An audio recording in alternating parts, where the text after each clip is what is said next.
Most important কথা, আগে তোমরা কথাগুলো শুনবে, দেন তারপরে ভিডিওটা কন্টিনিউ করবে। আগে আমার ইম্পর্টেন্ট কথাগুলো তোমরা শুনে যাও।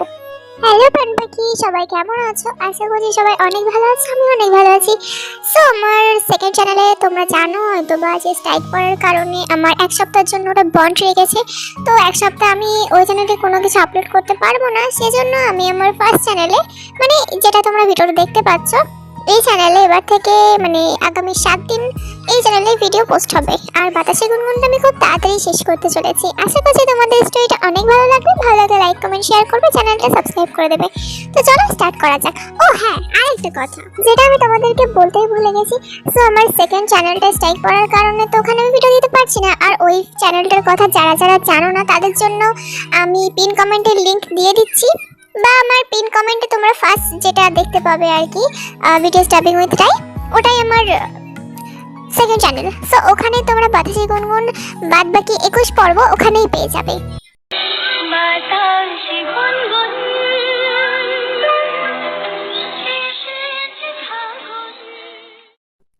জাঙ্কুক, অলরেডি অনেক সকাল হয়ে গেছে, আমাকে বাসায় যেতে হবে তো না।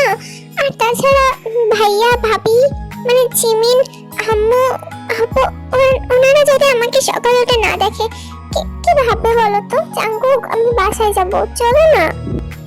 আরে দে, বাসায় তো যাবই, তার আগে একটু না না না, একদম না জাঙ্কুক, একদম না। এমনিতে আমি ঠিকভাবে নড়াচড়া করতে পারছি না জাঙ্কুক।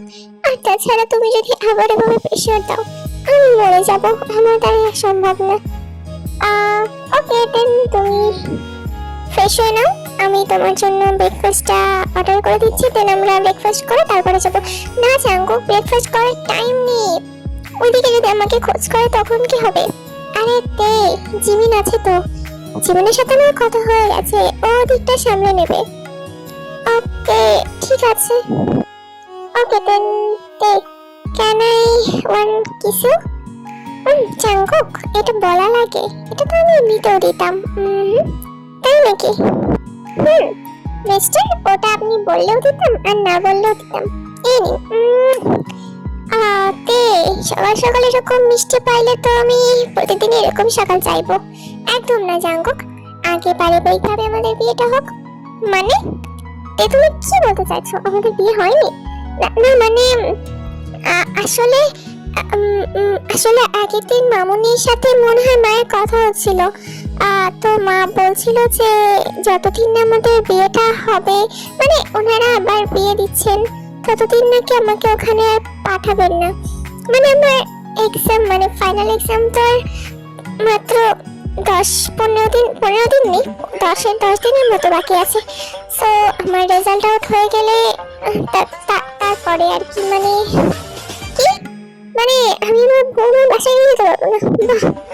এটা এটা কি কি হচ্ছে? এটা কি মা সব কিছুটা করেছে বলো তাতে?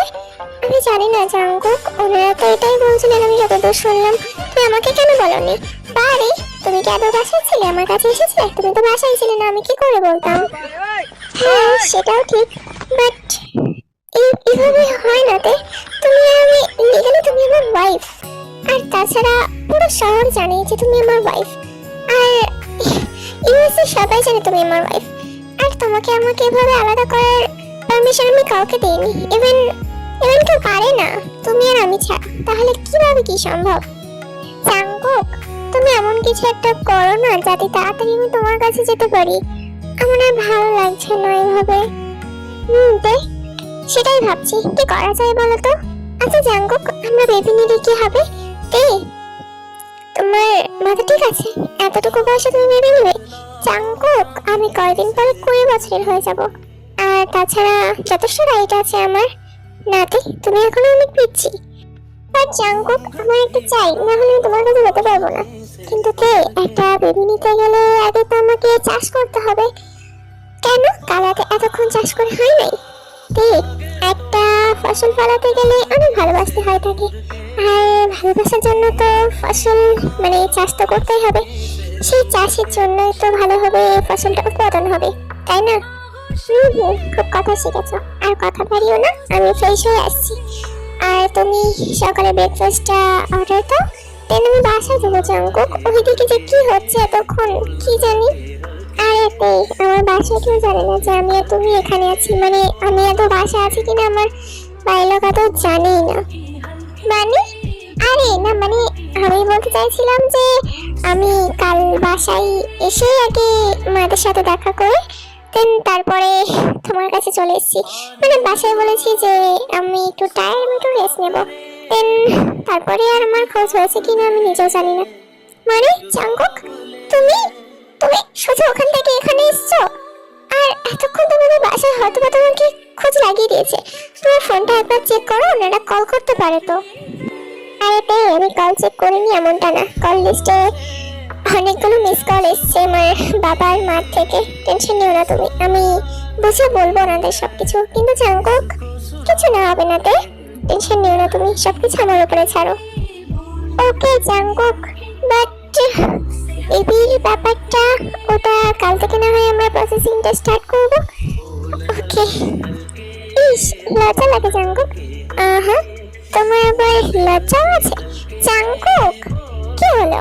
কালকে তো নিজে থেকে আমার কাছে আসতে চাইছিলে, এখন লজ্জা পাচ্ছ?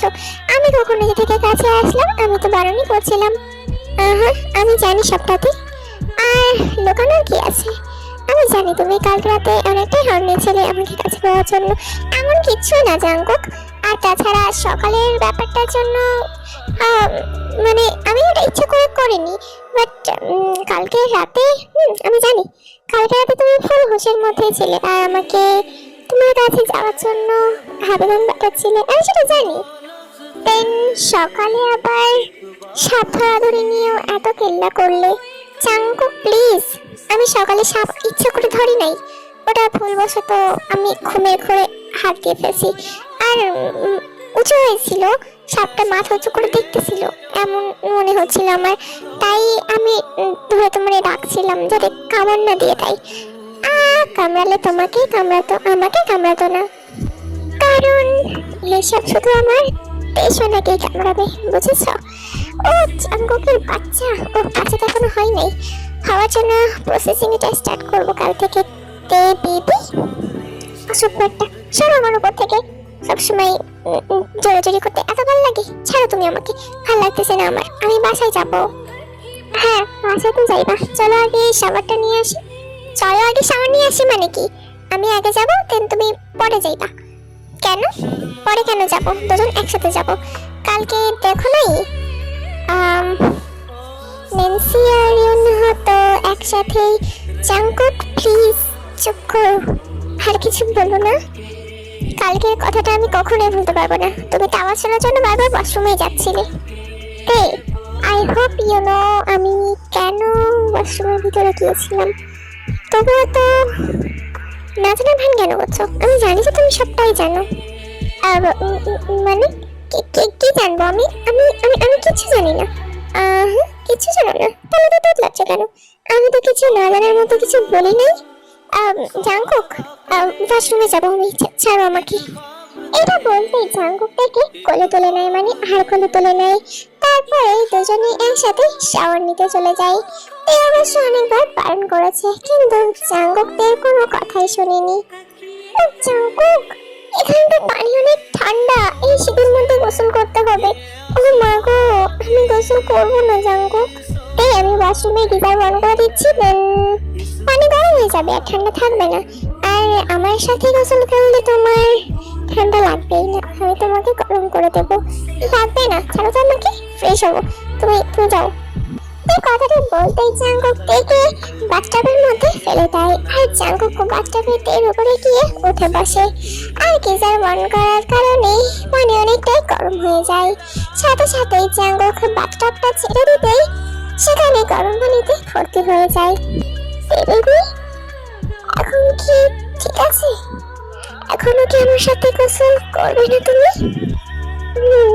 করবো, কিন্তু জাঙ্কুক তুমি তুমি যেটা করতে চাইছো ওটা কিন্তু হবে না। না জাঙ্কুক না। তার বারণ করা সত্ত্বেও জাঙ্কুকের সাথে সাঁতার কাটতে শুরু করে, মানে বাথটবের ভিতরে। আই থিঙ্ক ইউ নো আমি বাথটবের ভিতরে সাঁতার কাটার কথা মানে কি বলতে চেয়েছি, তুমি বুঝতে পেরেছো আমার মনে হয়। সো যেটা ভাবছো ওইটাই। বেবি কেমন লাগছে এখন? অনেক খারাপ জাঙ্কুকের বাচ্চা, ছাড় আমাকে, তাছাড়া আমি কিন্তু জোরে চিৎকার করবো। করতেই পারো, রুমটা অবশ্য সাউন্ড প্রুফ নেই।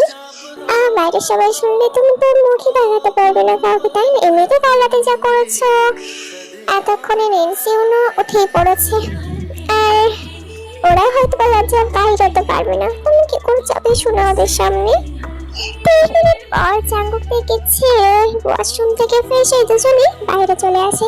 দুজনের শরীরে একটি করে টাওয়াল।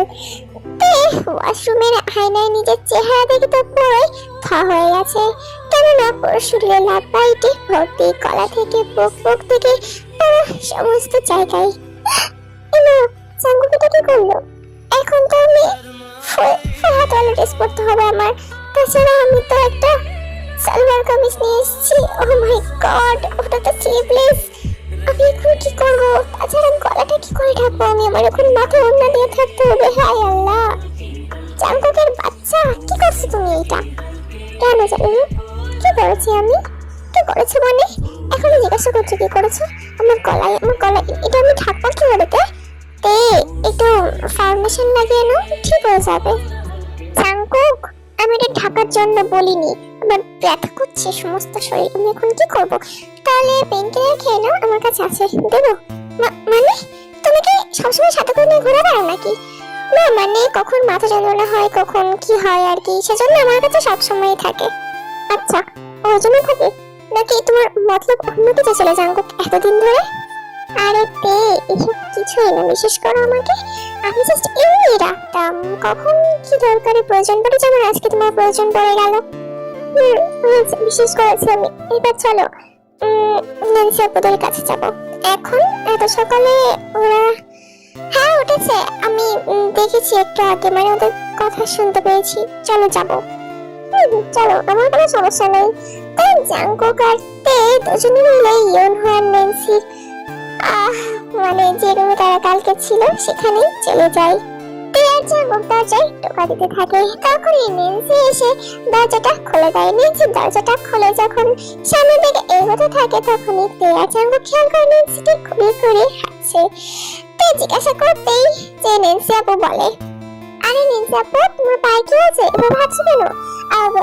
মানে আসলে আমি না ওয়াশরুমে পড়ে গেছিলাম আর কি, তাই মানে আর কি। ও কালো তো আওয়াজ আসছিল, কই ওয়াশরুমে পড়ে গিয়েছিল সেরকম ধরনের কোনো আমি তো আওয়াজ পাই নাই। এরকম বলা শুনে জাঙ্কুক তাড়াহুড়ো করে তের মুখ নিজের হাত দিয়ে চেপে ধরে, না হলে পুরো হাতে হাড়ি ভেঙে ফেলবে। কি বলছোটা কি এসব? জাঙ্কুক মুখটা ছাড়ো, ভেঙে ছাপা। কি হয়েছেটা কি? আমি তো শুধু বলছি কালকে রাতে অনেক আওয়াজ। এমা কি বলে ফেলছি আমি এটা জাঙ্কুক? হ্যাঁ ওই জন্য তো মুখ চেপে ধরছি আমি। কি বলছো তুমি? আসলে নেন্সি আপু, মানে আমি বলছি তোমার যখন সাবান নিচ্ছিলে, মানে আসলে মানে কিছু না, আমি রুমে যাচ্ছি। জাঙ্কুক তাড়াতাড়ি রুমে আসো। নেন্সি তো লজ্জার চোটে অলরেডি ওয়াশরুমের ভিতরে ঢুকে দরজা বন্ধ করে দিয়েছে। এখন রুমের মধ্যে আপাতত ইউনহো জাঙ্কুক আছে। জাঙ্কুক ইউনহোর পাশে গিয়ে ইউনহোর পায়ে বাড়ি দিতে বলে, কিরে ইউনহোর বাচ্চা, কালকে একটু জেন্টাল থাকতে পারলি না? তোর জন্য আমিও থাকতে পারি নাই। নেন্সিটা চিৎকার কেন করাচ্ছিলি ওরে? হ্যাঁ আরে বুঝছ না মামা, ফার্স্ট টাইম তো একটু জেন্টাল থাকতে পারি নাই, আর মানে একটু আনকন্ট্রোল হয়ে পড়ছিলাম, ওই জন্য তো বেশি প্রেসার দিয়ে ফেলছিলাম আমার জানেমানের উপরে। হ্যাঁ, আর তোর জন্য আমি আমার বর্ডারে শান্তিতে থাকতে দিতে পারি নাই। নেন্সি এত পরিমাণে চিৎকার করছে, শেষমেশ আমি আর তেও মানে কি করছে মামা? কেন তোরা কিছু শুনতে পাস নাই? না তো, কই কি শুনতে পাবো? মানে আমরা তো কিছুই শুনতে পাই নাই। আল্লাহ, থ্যাংক গড তুমি বাঁচাইছো আমারে। মানে কি কেন রে? ভাবলাম কি কাল রাতে অনেক, আরে হ্যাঁ রে দোস্ত, কালকে আর আমিও ঠিক থাকতে পারি নাই আর কি। তার মানে তোরও ফার্স্ট টাইম ছিল এটা? আরে হ্যাঁ রে, মানে তো তোর বিয়ে হয়েছে প্রায় 3 মাস, মানে 4 মাস মতো হতে গেল, মানে এই ফার্স্ট টাইম কেমনে কি ভাই? আরে কি হয়েছে, তোর সাথে যখন আমার বিয়ে হয়েছিল না, তখন তো তোর সাথে আমার বন্ডিং ঠিক ছিল না, তো আমি তাকে সহ্য করতে পারতাম না। মানে পছন্দ করতো, বাট ও আমাকে কখনো বলে নাই। আমি তাকে পছন্দ করতাম না এমনটা না, আমি তাকে পছন্দ করতাম, বাট কোন একটা দিক থেকে ওই যে বলে না কথায় আছে, আমার এখন অবশ্য ওটা মনে পড়ছে না, পরে কখনো মনে পড়লে তোকে বলবো। ওই ওই কারণটার জন্যই আমি কিছুতেই মেনে নিতে পারছিলাম না যে তুই আমার স্ত্রী। কেমনে, মানে কি করে মানবো আমি ওরে? দেন বিয়ের 1 সপ্তাহ 2 সপ্তাহ মতো পরে, 2 সপ্তাহ পরে আমরা যখন ইউএসএ চলে যাই, ওখানে এটার আমার মধ্যে ভালো একটা বন্ডিং তৈরি হয়। তারপর থেকেই ভালো আছি আমরা দুজন। ওহো মামু, তাহলে তো কালটাতে সেই হয়েছে তাই না? এতদিন ধরে জমিয়ে রাখা বউয়ের না আদর। আরে কি কস, কিছুই হয় নাই তেমন, জাস্ট একটু জেন্টাল থাকতে পারি নাই, তো অনেক কান্নাকাটি করছিল, বাট কিছু হয় নাই, ঠিক হয়ে গেছে আবার। কিন্তু কথা হচ্ছে তোর থেকে কম ছিলাম আর কি, বিকজ আমি নেন্সি ভাবিরে যা মানে যতটুকু দেখলাম আর কি। আরে চুপ কর বেটা, কি কস এইসব আমার বউয়ের নামে? কেন তুই করলে দোষ না, আমি বললেই দোষ? আর তাছাড়া নেন্সি যেভাবে ঘোরাচ্ছে না, ওইটা দেখা তেই আমার কত রকম ভাবে কি বলে দেখবি তুই। আমি ওরে ঠিক করতে পারি না, হ্যান করতে পারি না, ত্যান করতে পারি না। আর তোকেও বলি হারি, ফার্স্ট টাইম একটু জেন্টাল থাকতে হয় শোনা, এত হার্ড হলে চলে না। বাপরে বাপ, তাই নাকি? আমি দেখছি তুই ভাবির কলাই, ঠিক আছে লাপাইটা ভর্তি পড়ো, আর তুই আমাকে কিনা বলছিস? সত্যি জাঙ্গু, তোর থেকেই শেখা উচিত।